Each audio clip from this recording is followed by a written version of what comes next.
This segment brought to you by Kansas Farm Bureau, the voice of agriculture. To join today or for more information, go to kfb.org or find us on Facebook and Twitter. I love sharing history with you each Wednesday on Around Kansas. As we round out Black History Month, I want to introduce everyone to 3 amazing African Americans in Kansas history you should know, but won't read about in the history books.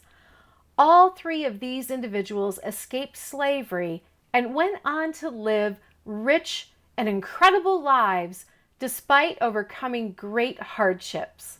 Today, let's meet Anne, Moses, and Mary.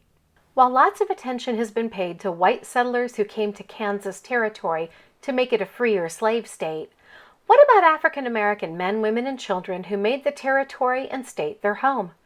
Today, we will meet 3 African Americans who made Kansas their home. Clement Chateau arrived in what would become Topeka in 1852. He worked to establish a fine farm. At his side was his wife, Ann Davis. Anne, a freeborn African-American woman, came from Palatine, Illinois. During her lifetime, Anne was kidnapped by slave catchers and sold into slavery in Missouri.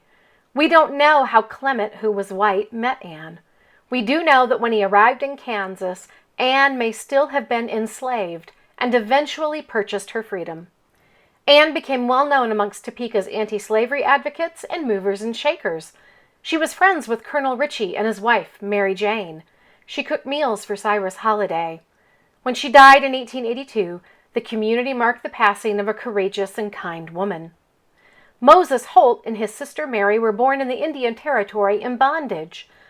When the Civil War erupted in Indian Territory, Moses made his way to Arkansas, where he joined the 79th Colored U.S. Infantry. Mary made her way north to Fort Scott. Fort Scott took in refugees and enslaved people seeking freedom during the war. Mary offered her services at the General Army Hospital at Fort Scott and served as a nurse. After the war, Moses and Mary made their homes and livelihoods in Fort Scott. They taught themselves to read and write.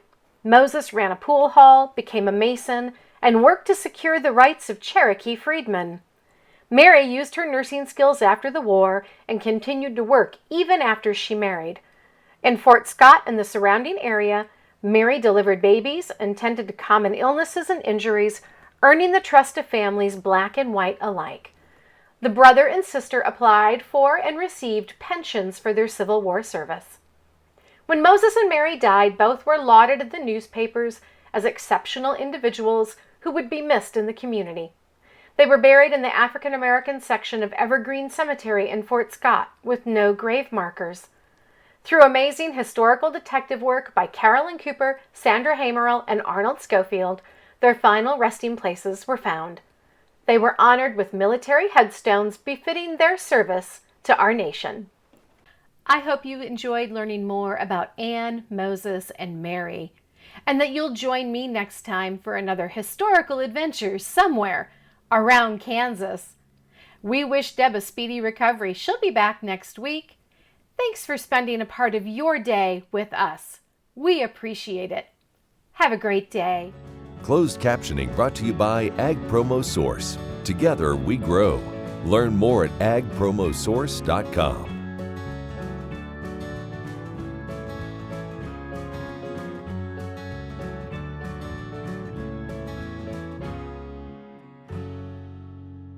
In 1821, a trade route was opened from Missouri in the United States across prairies and mountains to Mexico.